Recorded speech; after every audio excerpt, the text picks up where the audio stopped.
Dios no es socio de Satán. Qué título, ¿verdad? A veces se le atribuyen a Dios hechos que el Señor no ha realizado. Y es obra del diablo de que se le atribuyen a Dios cosas que Él no ha hecho. Y yo me pregunto, cuando Dios es calumniado, ¿cómo se siente el Señor? Si nosotros somos calumniados y nos damos cuenta, saltamos inmediatamente a aclarar todo. Pero yo creo que el ser que más ha sido calumniado es Dios. A diario se le atribuyen cosas que no ha hecho. Y para este tema, la lectura bíblica, aunque los miércoles no tenemos lectura bíblica, pero voy a leer la lectura bíblica que tengo para este tema, si fuese sábado. Está en Salmos capítulo 139, versículos del 1 al 8. Y dice así: Jehová, tú me has examinado y conocido, tú has conocido mi sentarme y mi levantarme. Has entendido desde lejos mis pensamientos, has escudriñado mi andar y mi reposo, y todos mis caminos te son conocidos. Pues aún no estaba la palabra en mi lengua, y he aquí, oh Jehová, que tú la sabes toda. Detrás y delante me rodeaste, y sobre mí pusiste tu mano. Tal conocimiento es demasiado maravilloso para mí. Alto es, no lo puedo comprender. ¿A dónde me iré de tu espíritu? ¿Y a dónde huiré de tu presencia? Si fuere a los cielos, allí estás tú. Y si en el Seol hiciere mi estrado, he aquí, allí tú estás. Estos versículos nos muestran la omnisapiencia de Dios, que Dios todo lo sabe. Nos muestra también la omnipresencia de Dios. La presencia de Dios se manifiesta en cualquier lugar del universo. No hay un lugar vedado para Dios. Dios todo lo sabe. Y sin embargo, a veces se le atribuyen a Dios cosas. Hay quienes dicen, cuando se ha muerto una persona, ¿por qué el Señor se la llevó? El Señor fue el que la llevó. Algunos cristianos atribuyen a Dios cosas que Dios no ha hecho. Se basan en su concepto equivocado de Dios con base a un malentendido de algunos versículos de la Biblia. En la Biblia hay versículos difíciles de entender, escritos de acuerdo al pensamiento del que estaba escribiendo, o sea, con la expresión del que estaba escribiendo. Y vamos a poner un ejemplo. Y si nosotros no miramos todo el contexto bíblico, podríamos atribuirle a Dios cosas que Él no ha realizado, actos que Dios no ha hecho. Si estos versículos se estudian superficialmente, y son muchos, podríamos encontrar contradicciones, y podríamos decir que Dios se contradice. Cuando la Biblia nos estudia con oración, entendiendo el contexto inmediato, el contexto medio y el contexto general, entonces podría esto traer lo que son herejías, errores y frutos nefastos. Ahora, ¿qué es el contexto inmediato, el contexto medio y el contexto general? El contexto inmediato son los versículos que están antesito o después del versículo que estamos leyendo. Ese es el contexto inmediato. Y también se refiere a la parte histórica de esos momentos, las costumbres, la cultura de lo que estaba ocurriendo en el momento en que se escribió, se está diciendo el versículo, y la forma de escribir del que está escribiendo.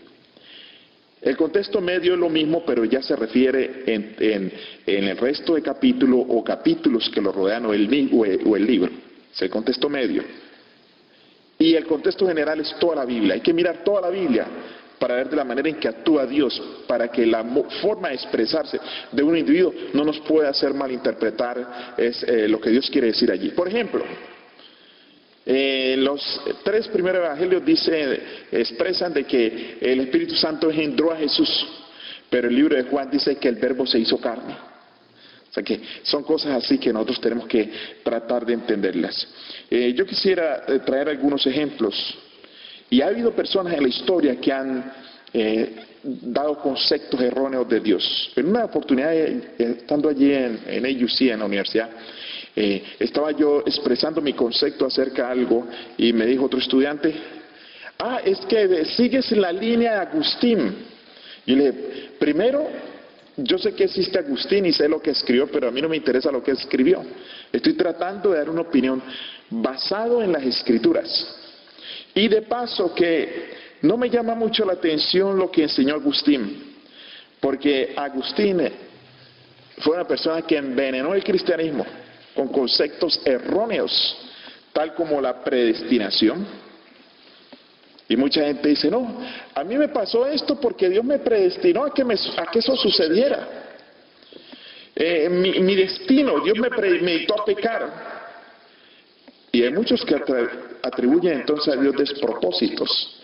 Y hay quienes enseñan que si una persona ya está predestinada para perderse, no importa lo que haga, ya se va a perder. Y si está predestinado para ser salvo, no importa todo lo malo que haga, que se va a ser salvo.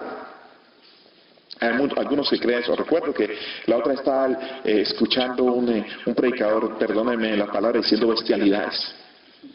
Y era tan poquito su vocabulario, porque de eso no sé si alguna vez han oído predicadores que dicen una barbaridad y le dicen a la audiencia, hello, no sé si alguna vez han oído así, sin ningún argumento, y la gente se admira porque el individuo dijo hello. Y este individuo estaba queriendo enseñar que la serpiente tuvo hasta relación con la mujer, y por eso dice la simiente de esta.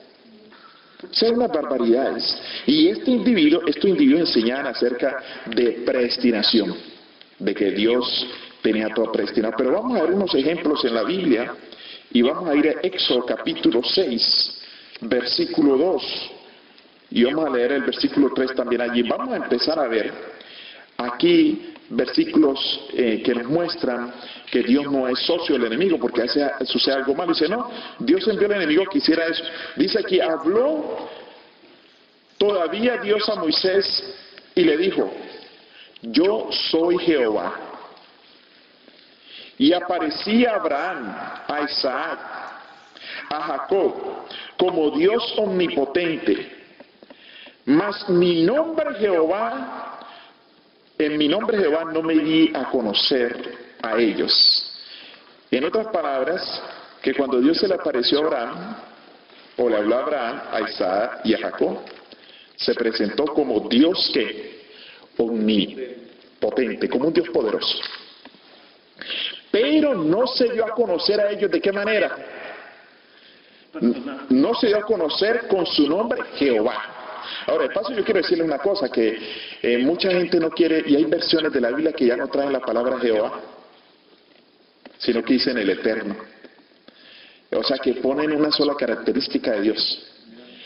En realidad, el nombre de Dios no se conoce.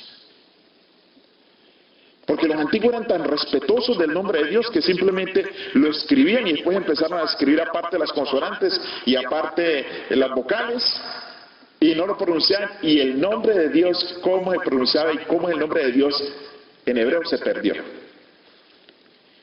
No se conoce cuál es el nombre de Dios.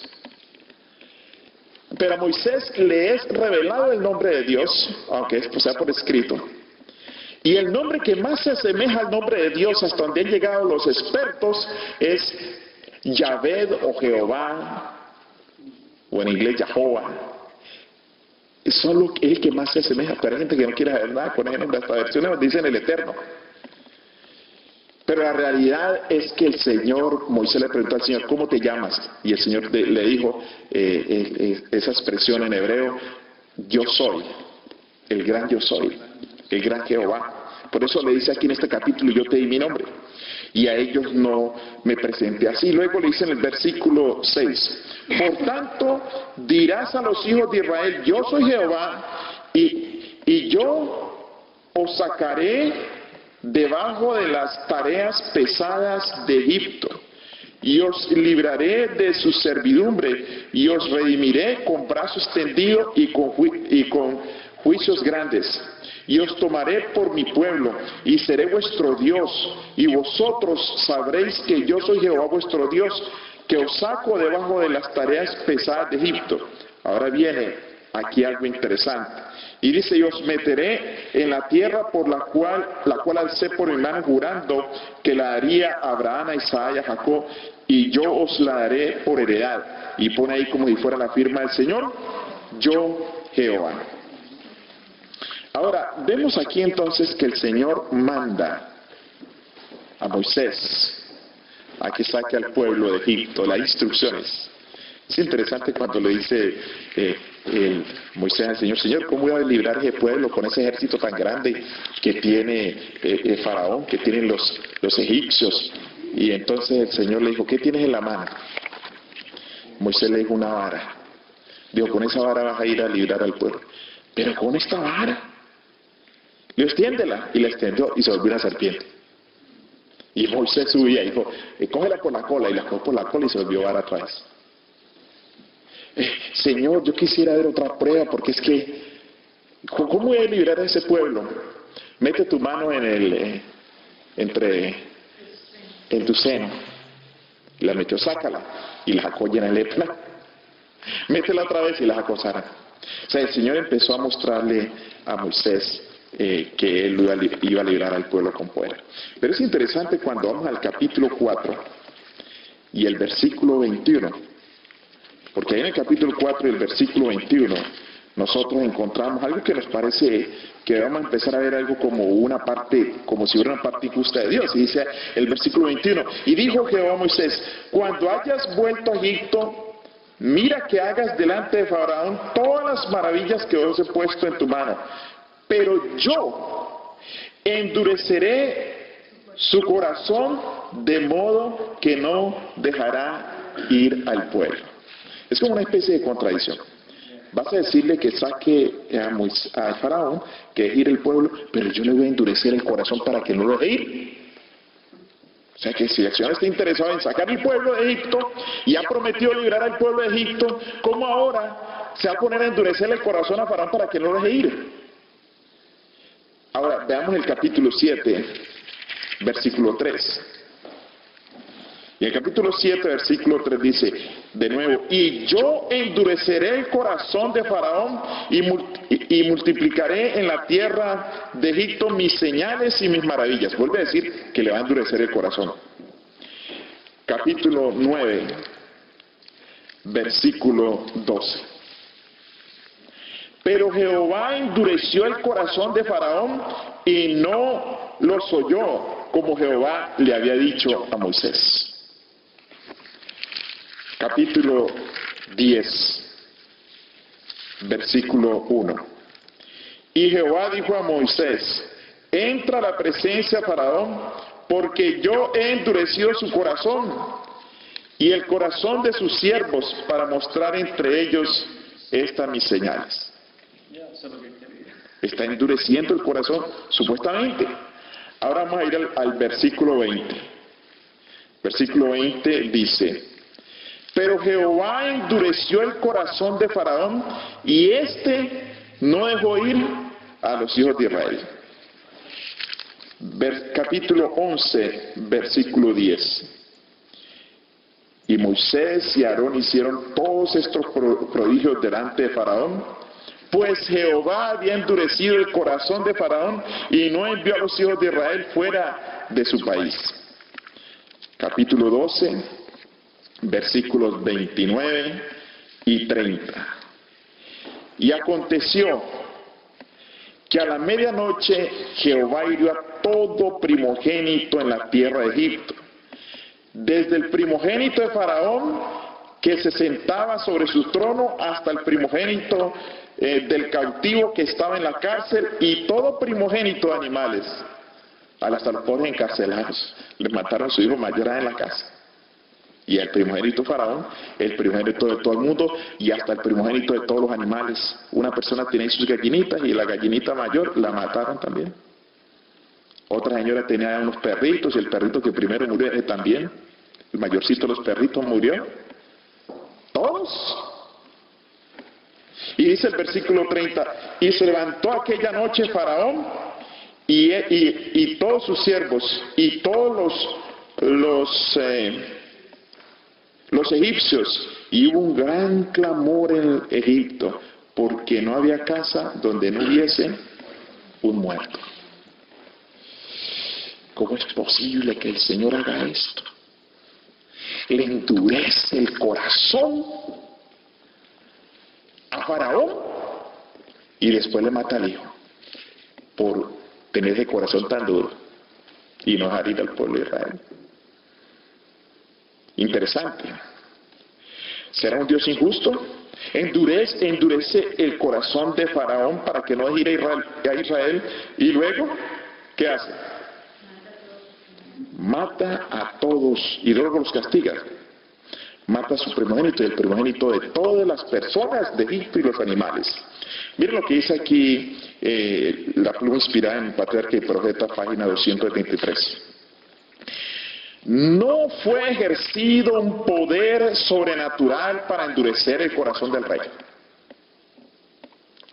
Dios dio a Faraón las evidencias más notables de su divino poder, pero el monarca se negó obstinadamente a aceptar la luz. Toda manifestación del poder infinito que él rechazara le empecinó más en su rebelión. El principio de rebelión que el rey sembró cuando rechazó el primer milagro produjo su cosecha. Al mantener su terquedad y aumentarla gradualmente, su corazón se endureció más y más hasta que fue llamado a contemplar el rostro frío de su primogénito muerto. O sea que lo que hizo el Señor fue apartarse de Faraón, y cuando un individuo rechaza a Dios y se aparta de él, Dios permite que Satanás venga y le endurezca el corazón. Pero el escritor bíblico, especialmente el hebreo, tiene su manera de escribir. Jehová endureció el corazón. Y aquí en este caso el que escribió fue Moisés. Moisés es el autor del Pentateuco. Y escribe en ese estilo, y si nosotros no miramos el contexto de completo la Biblia, entonces nosotros vamos a decir que Dios es injusto. Sí. Yo entiendo que cada poder que Dios demostró, cada evidencia de su poder, cada sí.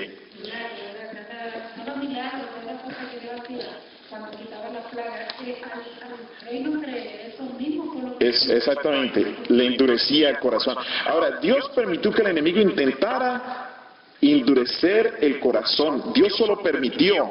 El enemigo intentó y fue finalmente Nabucodonosor el que accedió, porque el enemigo tampoco lo puede obligar a uno. Cuando el hombre escoge en su libertad, con su libertad de servir al enemigo y rechazar el Espíritu de Dios se aparta y queda ¿qué? A merced del enemigo. Muy bien. Sí. Entonces ahora vamos a ver aquí en Jueces, capítulo 14, versículo 1 al 4. Vemos aquí el caso de Sansón. Dice, descendió Sansón a Timat y vio en Timat una mujer de las hijas de los filisteos. Y subió y declaró a su padre y a su madre diciendo, yo he visto en Timat una mujer de las hijas de los filisteos, os ruego que la toméis, me la toméis por mujer. En aquel entonces la esposa, el hijo estaba allí y él le gustaba a alguien, le decía al papá y la mamá, vayan y me la toman, porque así era. Sí, tómenla para mí. Y también los padres le elegían a la hija con quién se iban a casar. Y él ahora quería que le tomaran esta mujer para él. Y su padre y su madre le dijeron, no hay mujer entre las hijas de tus hermanos, ni en todo nuestro pueblo, para que vayas a tomar mujer de los filisteos incircuncisos. Y Sansón respondió a su padre, tómame esta mujer porque ella, ¿qué? Me agrada. Mas su padre y su madre no sabían, según el escritor, ¿no? Del escritor de Jueces, que esto venía de Jehová, porque él buscaba ocasión contra los filisteos, pues en aquel tiempo los filisteos dominaban sobre Israel. Entonces, el escritor dice que a Sansón le gustara timar, venía de quién? De Dios. ¿Será que Dios le puso en su corazón? Mira, enamórate de esta. Siendo que el mismo Dios daba instrucciones de que no se mezclaran con paganos. Lo que hacía Sansón era tratar de gustarle algo, simplemente el Espíritu de Dios se aparta del que es rebelde y que no sigue sus principios, y la persona queda expuesta ahí. Dios no impulsó a Sansón a conseguir la Filistea. En Patriarcas y Profetas, en la página 606, dice, precisamente cuando llegaba la edad viril, cuando debía cumplir su misión divina, el momento en que más fiel a Dios debía haber sido, Sansón se emparentó con los enemigos de Israel. O sea que Dios nunca obliga a una persona que le sea desleal. Dios simplemente permite cuando el ser humano actúa. Dios permite, Él no produce. Dios usa la ocasión, no la produce. O sea que a veces el ser humano crea situaciones y Dios usa esas situaciones, pero Dios no las produce, es el ser humano. Vamos a ver otros ejemplos así de pasada. Vamos a ir a Samuel, capítulo 16. 1 Samuel, capítulo 16, versículo 14. Y esto es bien interesante. Dice aquí, cuando Saúl fue desobediente a Dios y se apartó de Dios, dice en 1 Samuel 16, 14, dice, el espíritu de Jehová se apartó de ¿quién? De Saúl. Y lo atormentaba ¿quién? Un espíritu malo, y dice de parte de Jehová. O sea, como si el Señor le dijera a un espíritu malo, ve a atormentar a Saúl, y el espíritu malo bien obediente va a hacer el trabajo.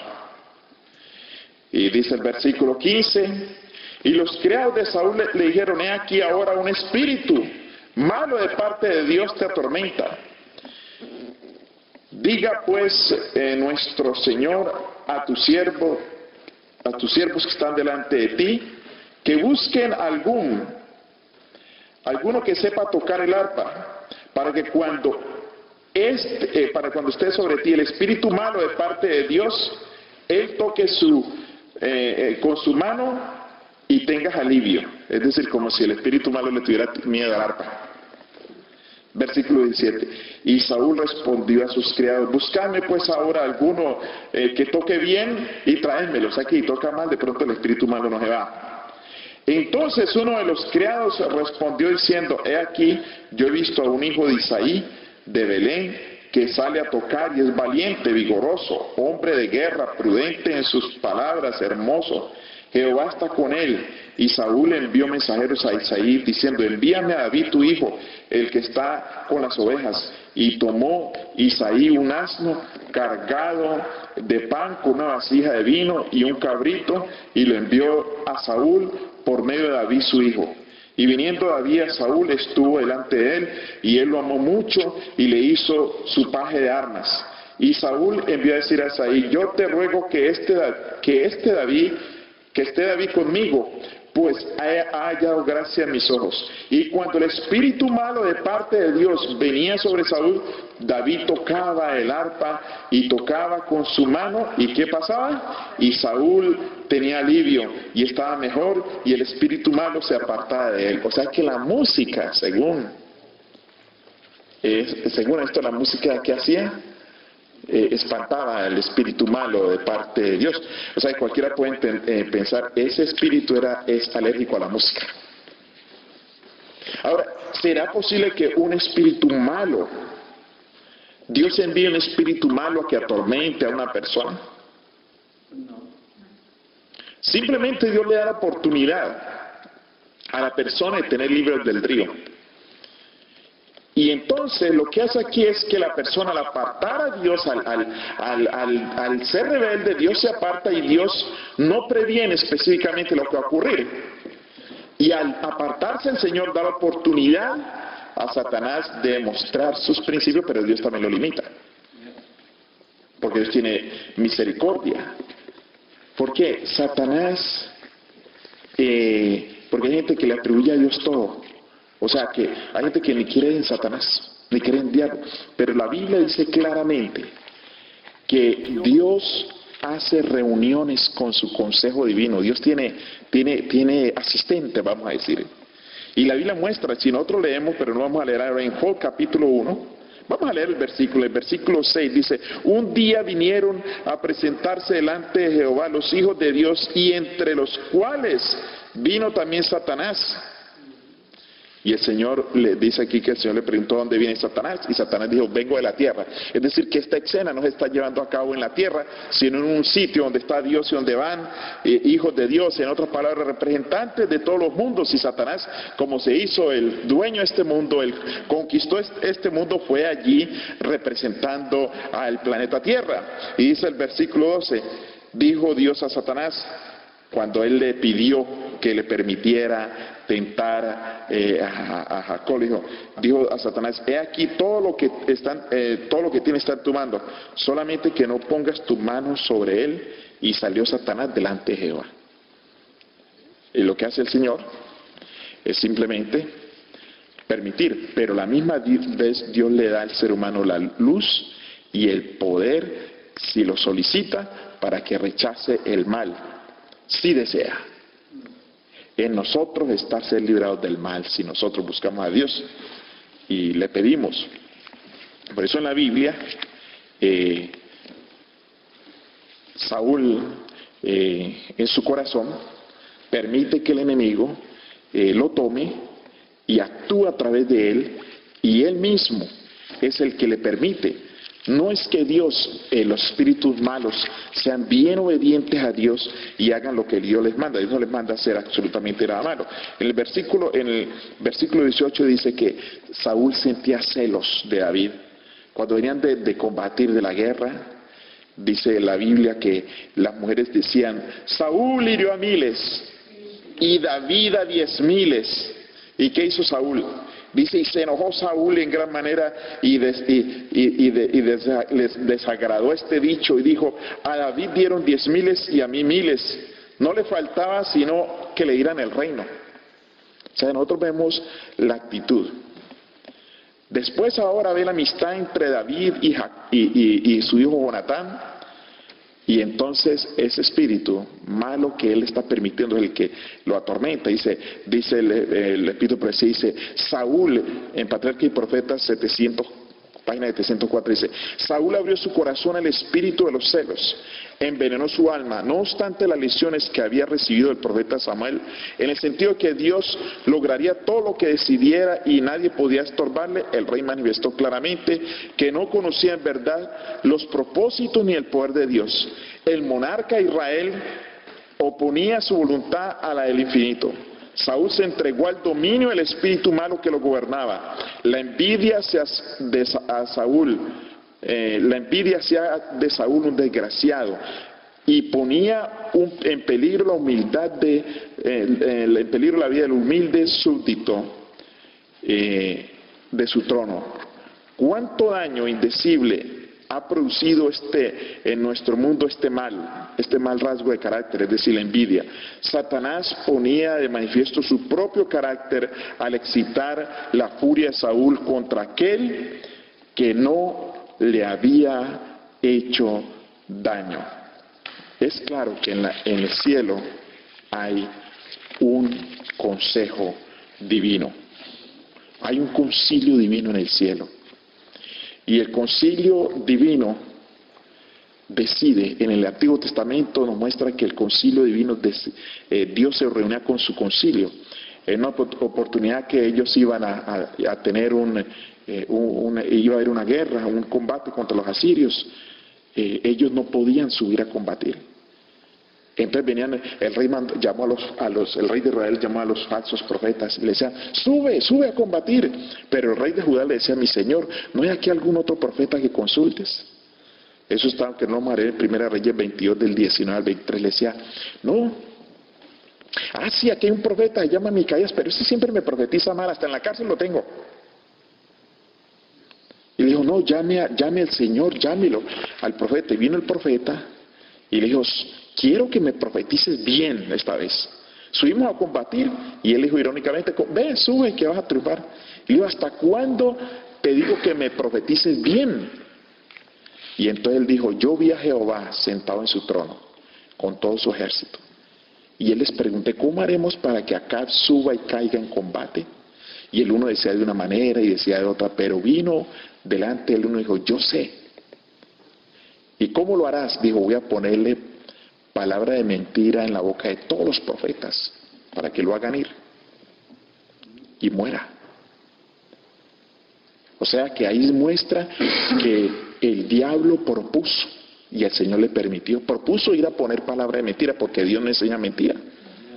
Entonces este vino y le puso palabra de mentira y cuando fueron a combatir él se quitó las vestiduras reales y se puso como un soldado común y corriente, ropas de un soldado común y corriente. Y dice que cuando estaban en el combate, un sirio tiró una flecha al azar y le cayó a él, que estaba uniformado no como rey, sino como uno común y corriente, porque le había dicho al rey de Siria, no combatan contra grandes ni pequeños, sino traten de matar al rey, pero él iba disfrazado, y sin embargo cayó. La Biblia dice también en Daniel que las cosas son por sentencia y por decreto de los vigilantes. Así dice Daniel 4, 13 y 17, por los vigilantes. Son ángeles, que la Biblia llama vigilantes, miembros del concilio divino, donde allí se toman decisiones. El concilio divino, cuando a los 3 jóvenes hebreos los iban a tirar al horno de fuego, el concilio divino con el Señor decidieron librarlos y lo libraron. Cuando Juan el Bautista iba a ser decapitado, el concilio divino, por alguna razón, con el Señor decidieron permitir que muriera. Es posible que Juan el Bautista no haya sufrido cuando fue decapitado. Es posible que no haya sentido, no lo sabemos, lo sabremos en el cielo. Pero es el concilio divino. El Señor le dijo a Pedro, Pedro, el diablo que te ha pedido para zarandearte, pero he aquí lloraré por ti para que tu fe no falte. Pero hay algo interesante, que cuando Cristo venció a Satanás en el desierto que lo fue a tentar, por primera vez uno nacido de mujer derrotó a Satanás porque no lo obedeció, lo venció, por primera vez, lo venció totalmente. Y desde allí vino el sufrimiento de Satanás sabiendo que él iba a ser derribado como representante nuestro ante Dios. Él iba a ser acusado. Pero como Cristo todavía no ha muerto en la cruz, desde el desierto, cuando Él no pudo vencer a Jesús en tentación hasta la cruz, fue un gran sufrimiento para Satanás. Y Él siempre trató de tentar, de hacer caer a Jesús, pero cuando Jesús dijo en la cruz, consumado es, y murió sin pecar, allí selló la derrota de Satanás. Y Jesús lo había predicho, le dijo a los discípulos, yo veía a Satanás caer como un rayo del cielo, así dijo el Señor en Lucas capítulo 10 versículo 8. Y la esperanza más hermosa es en Apocalipsis 12:5 que dice, y fue lanzado fuera el acusador de nuestros hermanos que le acusaba de día y de noche.